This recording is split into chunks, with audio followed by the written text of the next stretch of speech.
Welcome back to the Salem Phantoms franchise. We're making to look one more trade before the trade deadline, and we make our way into August, and I have just the perfect trade in mind. We mentioned last episode that we wanted to trade maybe Danny Moreno, but we also have PJ Peters, who I've kind of held off on looking at and inspecting just because he's been the lone left-handed reliever in our bullpen, but he's been having a really rough year as well. Both of these guys with an ERA near 5.5 or higher, into the 6 range. So what I might do is see if we can strengthen the bullpen and maybe trade both of these guys. Moreno is 33 years old, making $3.4 million, but a free agent at the end of the season. PJ Peters, 38 years old, a free agent after this season, making $4.8.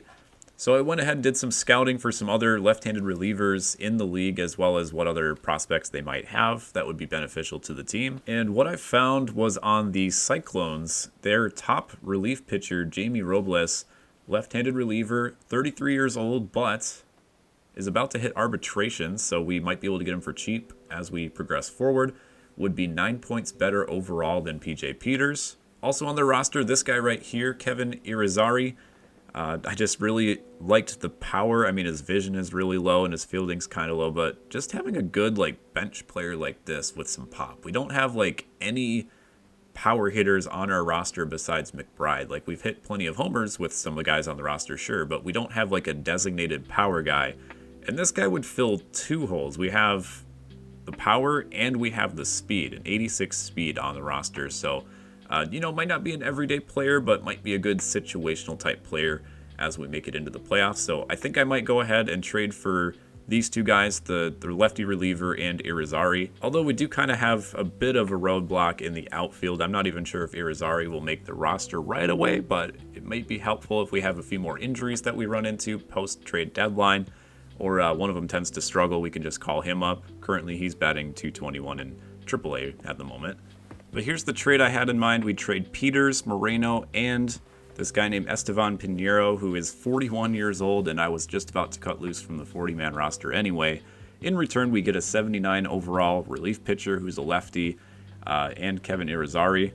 So I'm going to go ahead and accept that trade right here. Now, the other thing I completely forgot about, we called up Joe Johnson from AAA, who was a 79 overall starting pitcher. We have a guy in AAA who's just doing amazing, and I thought was in the low 70s to start the season. Maybe I kind of misremembered, but we have Theodore Chung, an 80 overall left-handed pitcher who's just sitting there in AAA. So trading away a couple of those relief pitchers, we can call him up and maybe another guy to just really flesh out our bullpen. So there's the rotation currently. We just got Robles, and I'm about to call up Chung. We just have to send down one guy on our lineup, which right now we do have quite a few outfielders.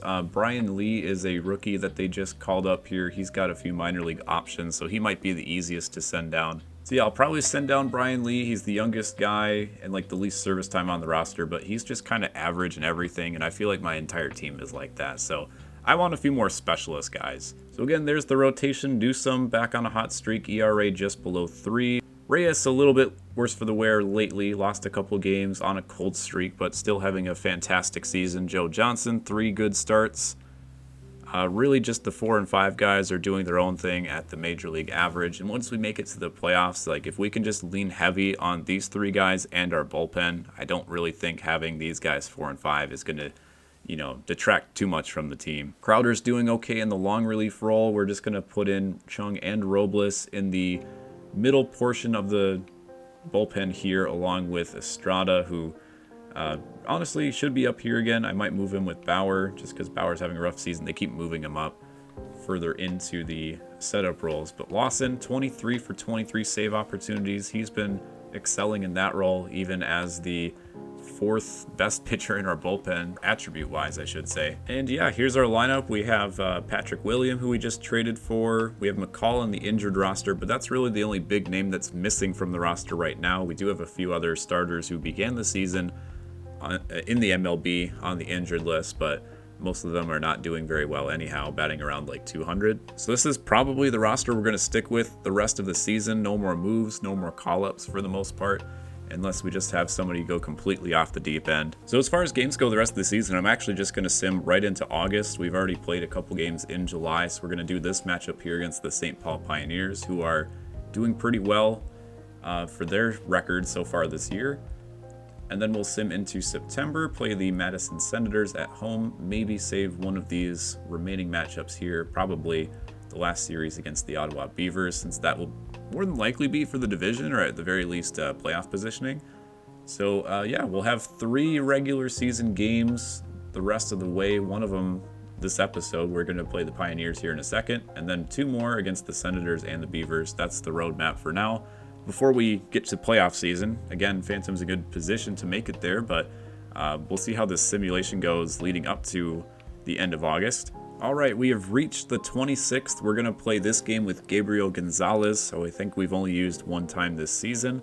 Looking at the standings, we are actually tied with the Beavers for first place with about 30-40 games left to go. Again, probably a 2-team race at this point. The Ballers are on a hot streak, but they are still 16 games behind. So the likelihood that they catch up is very slim. And here's a look at the wildcard standings. So again, we're tied first place with the Beavers. So whoever loses the tiebreaker, I guess, is the wildcard team, followed by the Astronauts 5 games back, Cougars 5.5 games back. So we're still 5 games ahead of a playoff spot at the current moment. Just recently, both the Phantoms and the Beavers have been playing some 500 ball. Without any further ado, though, let's play the St. Paul Pioneers, who are 72-59 and currently lead the American League Central. We're in the American League East. So this might be a potential playoff matchup for all we know. 2 teams very similar with batting average, slightly better ERA on our side. Here's the lineup we're rocking against the Pioneers. We have William at the top of the order, McCall back from injury in the 2 spot. Taylor, they keep trying to put in the middle of the lineup. I'll put him at 3 for now, with Cervantes and McBride 4 and 5. Campillo, the DH, on another hot streak, average up to 300 in the 6th spot. Marcaldi at 3rd, Sato at right, and then we're giving Irizarry the start over in left field. So here are the Pioneers. We're facing up against Mike Sanchez, having a good season, 13-8 record, ERA around 3.5. William will lead things off, batting .323. In our first game with him, I believe we got a hit or 2. This will be our second game with William, and first pitch lines it right to the second baseman. Good contact, just not exactly squared up. I have not used McCall since probably April or maybe May, so it's been a while. Basically the same person as Patrick William if you just took 10 points off of his contact and then added it to like fielding instead. So 2 really good contact hitters though. McCall down the right field line. It's going to be an out. I want to hit one into the river before the day is over, though. Taylor up next, batting .256. He's just been all sorts of up and down throughout the season, but kind of finally settling around that .250, .260 batting average mark. I've been happy with his performance, though, in the games that we've played with him. A lot of line shots. That one is going to be dive and caught by the right fielder. Man, keeping Taylor off the base path. He's had so many of those lineouts, but that one especially probably would have been a double or triple with his speed. And now we're back to Gabriel Gonzalez, who again has a 4-seamer, 2-seamer that tops out in the low 90s, couple breaking pitches. 10-8 so far this season with an ERA just underneath 5. So as far as ERA goes, number 5 out of 5 in our rotation. As far as attributes go, though, he's pretty consistent across the board. His main struggle is pitching clutch, which you don't run into a whole lot with starting pitchers.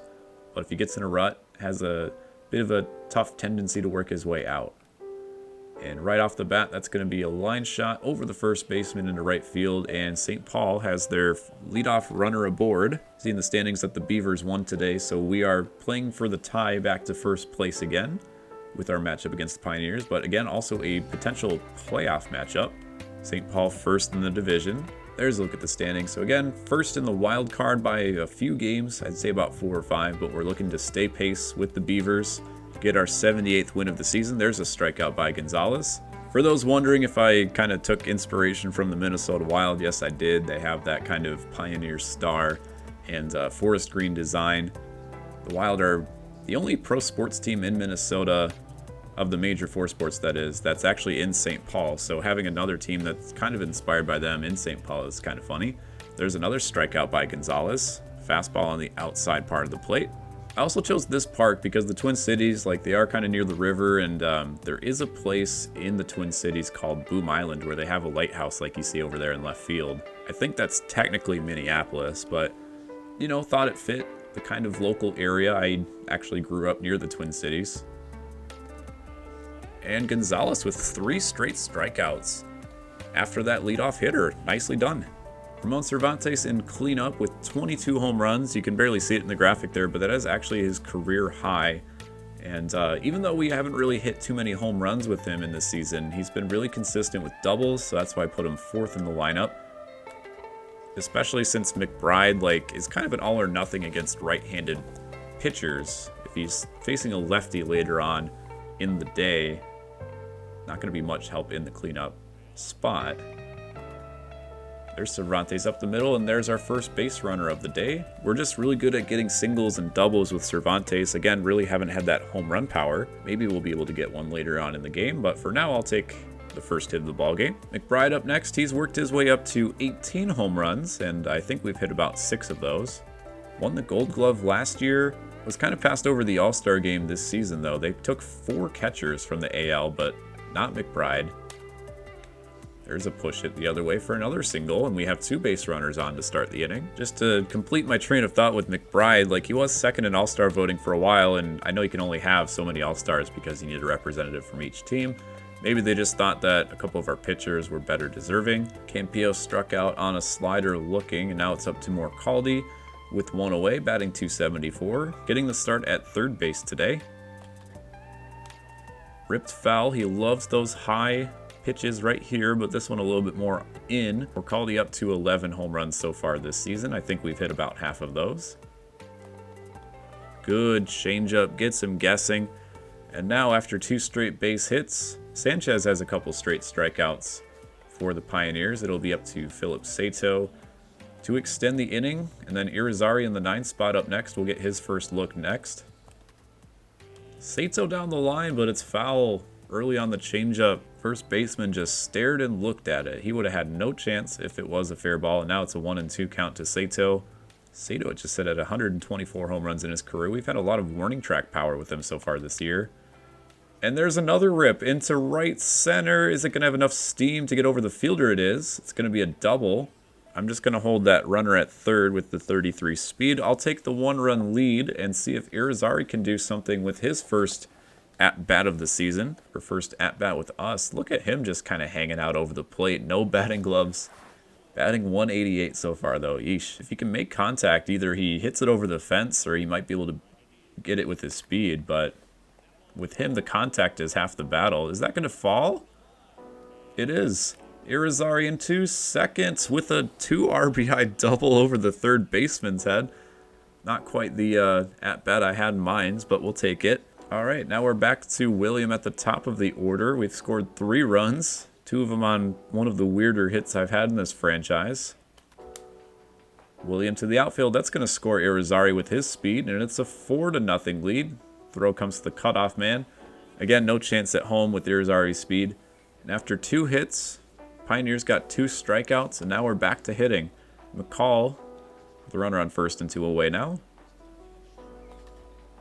That's up the middle, and that will find green grass. It'll be Taylor, who had a double stolen on his last at-bat. Another liner into the gap would maybe score 2 runs. McCall over there at first with 64 speed. Good slider. I was early on it, expecting that fastball. Now 1-2 count. We're going to have to battle here with Taylor. Ooh, I saw that slider coming one more time. Held off this time, but it's a called strike 3. And that will end the inning. The Phantoms are able to push across 4 runs and nearly bat around. And now Gonzalez, who has 3 straight strikeouts, will look for number 4 here to lead off the second. No, it's going to be a lazy fly out to Taylor for the first out of the second inning. Pioneers, though, offense is their strong suit. Compared to their other strengths, I guess, or other intangibles, St. Paul tends to be a little bit more offensive based, and Gonzalez with the 1-2-3 inning. We'll have Cervantes leading off the 3rd inning, single up the middle, his last time to lead off the 2nd. Out to right center. That one's going to find the center fielder's glove, though. A bit late on the changeup. McBride with a push single his last time up. He's been good about pushing those hits, even as a pull hitter. That missed somewhere, I guess. 3-1 count to McBride. We usually love those fastballs lower in the plate. Held off of that one and somehow a ball. Now a full count to McBride. Perfect hit. Is it going to have enough to make it out of here? It's off the wall, nearly caught by the center fielder. McBride will settle with a stand-up double. Another hit the other way for McBride. Campillo with the full count. Struck out last time on a slider looking where I wasn't paying attention to the count. Has a runner on second with one away. That's the other way. It's going to find a hole. Not going to score the run, though. Not too much speed on with McBride. Next up, more Caldy. Really making that pitcher work, and we're getting a lot of solid contact off of him so far.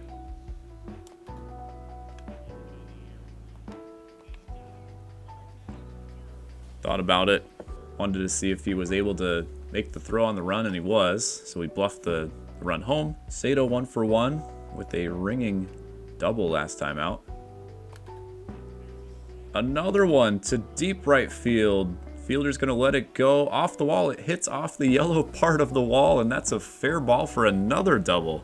Sato with an RBI double. Let's get a look here at the replay. I think it hit that yellow part of the wall. It did. Just stayed fair. And that'll do it for the starting pitcher for the Pioneers. Didn't even make it out of the third inning. They bring in a lefty to face Irizarry, who does even better against lefties. 96 power against lefties. And we'll see what he can do here. Just that little bloop double over the third baseman for 2 RBIs last time out. And that got his average above 200. Low vision though, so we just need to use maybe contact swing and see if we can square something up. 2-2 count. So Stacy comes out of the bullpen, strands those 2 runners at second and third, but we are able to tack on another run in the third inning for a 5-0 lead. Already 9 hits. We're just going to let Gonzalez go as long as he can out there, and hopefully offense just keeps going. Maybe give one of the new bullpen arms a look for the... wow. So we called that one off the plate and missed the one low in the zone earlier. Let's take a look at the replay to see how far off the plate this was. Yikes. I do believe that strikeout hit the century mark for Gonzalez. He's now at 100 for the season. Cervantes can't quite get that ball. But there's another K for Gonzalez. I think that's his 5th of the ball game already. So of the first 9 batters that Gonzalez has faced, he's struck out 5. Really settling in now, especially with that lead. That's one of the strongest hits of the day by the Pioneers, but right at William to end the third. William will lead things off in the 4th against that left-handed pitcher. He'll push that one out to left center, and that's a single for William. Now McCall against lefties, kind of like William. Not as strong against left-handed pitchers, but he has a 3-1 count here, looking to maybe work the walk and get Taylor up to the plate, followed by Cervantes. Wow, he was just giving us all of the calls today, missing north and south to our batters and then calling ones off the plate, east and west. This is unreal so far. I mean, I don't really need any more help with all the singles and stuff I've had today. I don't know if he's just favoring us as the away team or if he's just really bad north and south and then calling east and west. Good changeup. Don't know what I'm doing there. Cervantes with one away. Cervantes with 90 contact, 78 power against lefties. Definitely our best left-handed contact and power guy on the team. Looks like they're kind of pitching around him here. 3-1 count with McBride on deck.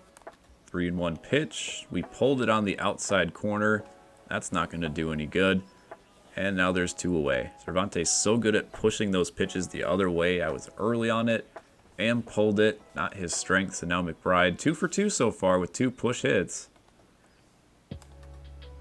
McBride with another one the other way. This one's a little softy, but they were playing no doubles defense, and that's going to score a run. McBride's 3rd push hit of the day. We're going the opposite field. Campillo to 3rd. That will end the inning. So we get another run on the board, a 6-0 lead. I believe close to a dozen hits now as a team. We're at 11 through 4. Cervantes back to diamond fielding. We'll take that one. He dropped in gold for a little bit, so must have gotten a boost back. Gonzalez slider just misses. Nearly got that bottom outside corner. Hasn't really had to work that hard so far today. Gave up the leadoff single in the first, but other than that has been averaging about 10 to 12 pitches an inning, even with quick counts. He has good control though, so like low velocity and everything. There's a hung changeup right to Cervantes, thankfully. Bottom of the order, 7, 8, 9. Stacy's still out there for the Pioneers, into the red for energy, so he's gonna hang a few pitches. Morcaldi though, not much pop against lefties. That's a can of corn out to the left fielder. Sato, the switch hitter, 2 doubles down the right field line earlier today and a couple RBI. That's going to be launched out to left. Is it going to hook? Oh, man, he almost hit the yellow line on both walls. That one was just about 5 or 10 feet short. That would have been amazing if he did that. Now Irizarry with his mega power against lefties.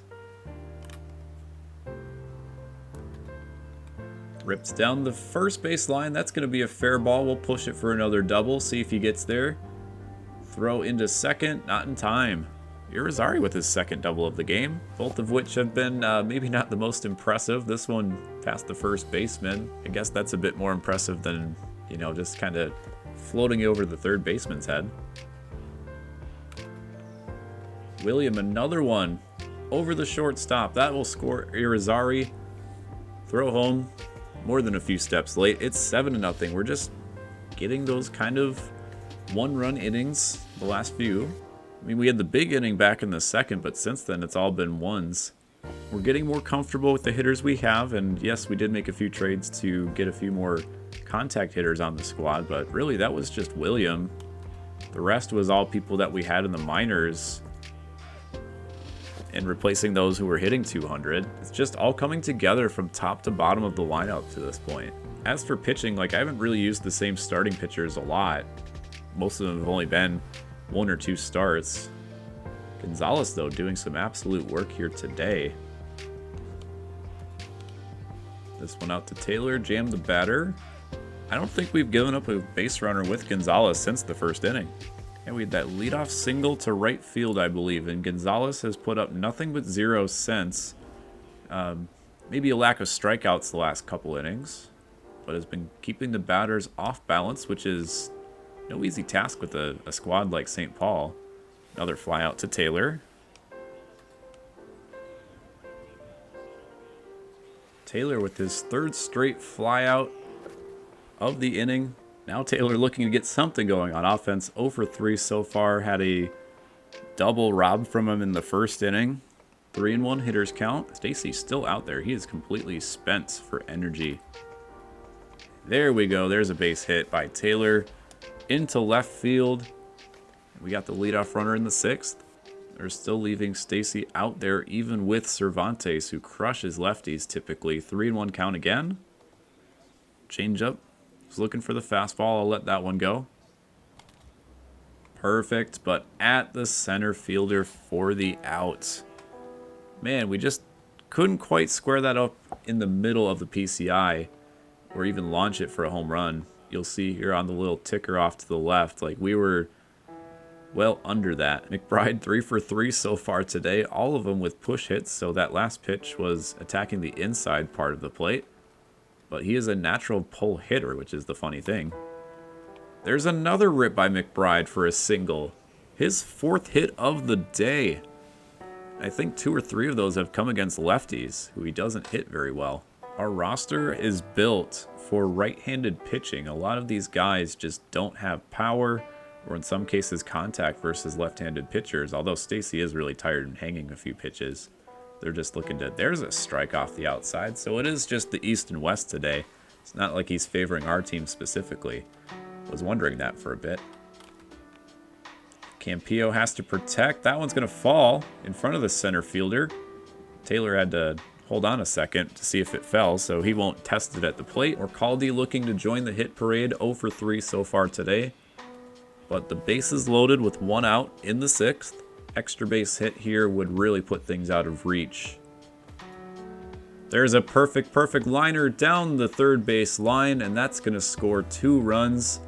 Morcaldi with a double. The left fielder froze there upon the hit too, but 9-0, and I think that's going to do it for the day. They'll finally bring in another pitcher. It's another left-handed reliever. Yeah, Stacy went longer than the starting pitcher, I think, even did. Now Sato with 2 doubles. Good changeup on the outside part of the plate. Probably should have protected there with 2 strikes, but I thought that was going to break out of the zone. Irizarry also with a couple doubles. 3-2 count. We'll see if they attack him here or with the base open. Goes the other way with his 96 power. Doesn't have enough. It's off the wall for another double. His 3rd double of the game, and it's 11-0. Irizarry, probably his best double of the day. We had the floater, the one down the line, that one all the way to the wall the opposite way. We went way out of the zone to get that one too. With his vision, that's not easy. William. He's going to score Irizarry again with his single over the shortstop for the 3rd straight at bat. It's 12-0. We're just routing the Pioneers today, hitting on all fronts. I swear to you too, this is on Hall of Fame with no sliders. I'll even go to my settings here and show you. No sliders or anything. We're just hitting 19 hits so far today. Just really reading the ball well in both franchise and competitive play here as we get further on into MLB 22. I struggled in like the first month and a half. McCall, is that going to find some grass? No. Alright, so we'll have to wait and see if we get our 20th hits next inning. But a 12-0 lead. Bottom of the order for the Pioneers. We'll see if they can get something going finally. Gonzalez, though, looking for that quality start. Has not given up a base runner since the 1st inning, I believe. Irizarry will get his first chance over in left field. Kind of worried there for a second. Had me worried. Gonzalez probably could go into the 8th inning at this pace. Another lazy fly to the outfield. Sato over there in right. So our corner infielders with common fielding. That might come back to us later on in the season. Although we did give Salgado the day off. Good throw by Morcaldi will end the 6th. Gonzalez with 6 strong innings and just over 70 pitches to this point. 3, 4, and 5 for the Phantoms. Taylor will lead things off. Finally got off the schneid. Last at bat. Went with that one on the outside part of the plate. It's a high pop-up. Center fielder is going to get there in time. So Taylor falls to 1 for 5 for the day, I believe. Cervantes 1 for 4. He had a perfect line out in his last at-bat. That one's going to find the right fielder. And here we go with McBride looking for a 5 for 5 day. This hit might put him at 300 for this season. 3 singles and a double so far. And his last hit was the first of the day that actually was a pull as opposed to a push hit. McBride really fouling off all sorts of pitches to stay alive, still 2-2. And that one's going to be wrapped out to left field for his 5th hit of the day. A cutter that jammed him a bit, but with his power he's able to get it into the outfield in front of the fielders. We're up to 20 hits. Campillo with a changeup on the outside part of the plate. Nearly pulls it to the warning track out there in left center, but that will end the 7th inning. The Pioneers keep us off the scoreboard for the first time in a while, but it is still 12-0. A rout here in the Twin Cities. Gonzalez still in the green. Full count to the first batter. This will be pitch number 80. And there is his 2nd hit of the game allowed. So we went, let me do the math here, I think 17 batters in a row without giving up any sort of base runner. And now we might have to entertain the possibility of bringing in our bullpen. He just hit yellow, so should be good for the 7th inning. But from there, well, he might be able to go the full distance if we could turn the double play nearly into the stands. We get 1 out on the play. Irizarry out to left field. That one's going to be just in front of the warning track. Loads up the throw. And there's 2 away in the 7th. Gonzalez looking to get that one last batter maybe before we send him to the showers for the day, but a great outing to this point. Maybe even we'll start him in the 8th. And that one will go right back to Gonzalez at the mound for the final out of the 7th. So a great start here by Gonzalez. Yikes. That was self-defense right there. Here's Sato, 2 doubles to start off the day. Since then, has not gotten a hit. That would have been a home run if he could keep it fair. He just has warning track power for the most part. I mean, in all honesty, he just squares up things really good for having mid-level power, especially. Sato the other way will find the left fielder's glove. Here's Irizarry, was batting 188 coming into the game, but has gotten 3 doubles and a strikeout to push up his average all the way up to 250. Again, not as much power against right-handed pitchers, but still plenty of pop in the bat. Top of the order up next, William, but Irizarry with a 3-1 count. He'll take the walk. William with 4 hits, being overshadowed by McBride, though, with his 5. So we'll see if William can get a 5-hit game. Does well against righties. Wow. That one I was unsure of because it's like in the zone east and west, but called low maybe. That was right on the corner. Even late in the game, Pioneers just can't buy a strike or an out. Running fastball catches the corner, so we're going to send the runner here with a full count. William looking to make some contact here. That one over the shortstop again. Barely that time, and William has a 5-hit day. Thing is now, with that base hit, that means McBride will get at least one more opportunity for a potential 6-hit game. He's batting 5th in the lineup. McCall over the first baseman's head. We're going to send Irizarry for that Baker's dozen, 13 runs in the 8th inning. Taylor back up the middle. We'll hold the runners, though. Good strong throw by the center fielder. And we'll have Cervantes with the bases loaded. 2 outs in the 8th. Taylor finally gets his 2nd hit of the game. Cervantes 3-1 count. They might even walk him to get to McBride. McBride could have a chance for a 6-hit game with the grand slam cherry on top. Called strike on the inside slider, so the runners will be going here on the 3-2 pitch to Cervantes, who to this point only has 1 hit. Oh, I just held up in time. I thought I went. That will walk in a run, and McBride has the chance. 3-1 count against a righty. 5 for 5 so far today. Can he get a grand slam? We're looking dead red here for a fastball. Runners will be going again. That one's the other way. That running fastball would have nipped the outside corner, so we had to go with it. And McBride, still 5 hits on the day, but no longer a 1,000 batting average. 5 for 6 he'll end the day, unless we bat around in the 9th. Who knows? Gonzalez, maybe 1 or 2 more batters before he reaches pitch number 100. Cervantes knocks it down. Diamond fielder, good flip for the out to first. William over there at second, another grounder for out number 2. And what the heck, let's just give Gonzalez the rest of the 8th inning here. That's going to be behind William, and Gonzalez with 8 strong innings on 98 or 99 pitches. Didn't quite reach that century mark, and that's where we'll leave him for the rest of the day. We end the 8th inning, 1 more inning to go. Next few guys for the Pioneers aren't exceptional against lefties, so we'll give Robles a try here in the bullpen. His first game since we acquired him via the trade. 6, 7, 8 for the Phantoms here in the 9th inning. Campillo with a perfect liner into the gap. His 3rd hit of the game. There's hit number 24 as a team for the day. St. Paul, though, really going through their bullpen to start off the series. This is game number 1, which means the simulations, like St. Paul is usually a pretty tough team otherwise, but if their bullpen's gassed, that might help us out for the simulated play. Has to fight for that one. He'll advance the runner to 3rd. Not that it matters. We're already up 2 touchdowns. Sato, 2 for 5.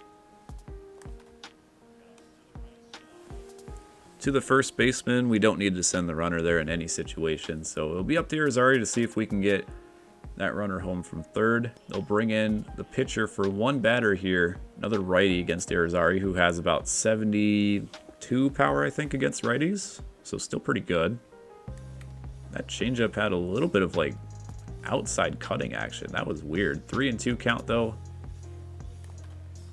Irizarry will pop that one up to the 3rd baseman, and that will do it for our offense here today. 14-0 on 24 hits. And now it'll be up to our newly acquired left-handed reliever to end this ball game.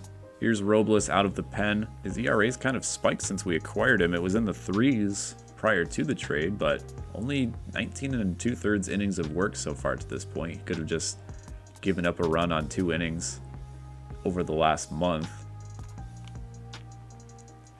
First pitch is immediately going to find Taylor over there in center. Not for the out, for a base hit, I should specify. Robles with a four-seamer, changeup, and knuckle curve. Only 3 pitches. There's a good backdoor curveball. So a lot faster than PJ Peters, our lone left-handed reliever that we just traded away. I really didn't think at the start of the season I'd trade PJ Peters, being the only left-handed thrower in the bullpen. But here we are. Got Robles, one of the top relievers from the Missouri Cyclones, and we called up Chung, who is in our minor league system. Caught by Irizarry for out number 2, and we are 1 out away from putting the St. Paul Pioneers to bed. It'll be the 3-hitter Johnny Mitchell. Mitchell now with a full count. We're just going to try and freeze him on the outside corner maybe. Not too low because he hasn't been calling those. Oh, that's out to right field. Sato is not going to get there. Runner was going on the full count. We'll give up a run in the 9th inning. It's 14-1 now. So the Pioneers with a little bit of momentum, I guess, to get them into tomorrow's game, but still a long way back from here, and that one's going to find Sato this time in right field. So we can't quite complete the shutout. Gonzalez with 8 strong innings. Our offense was just absolutely on point today, and we win this one by a score of 14-1 against one of the best teams in the league. So our last few games, we've just had some really high offensive showings, this time with 14 runs. I think we scored 13 against the Giraffes. Yes, indeed. Joe Johnson gave up 3 runs in that one, but our offense scored double-digit runs in that game as well. We're reaching the end of August. Again, we'll have 2 games in September, one midway through September against Madison, and then we should have a good matchup against the Beavers for this last series here. Might decide the wild card race, might decide the divisional race. We'll have to simulate up to that point and see what happens. But for now, Salem and Ottawa tied neck and neck at 78 and 55 apiece. And we'll see you in the next Salem Phantoms episode to see how things shape out into September. Signing off for now, this is Kasabe.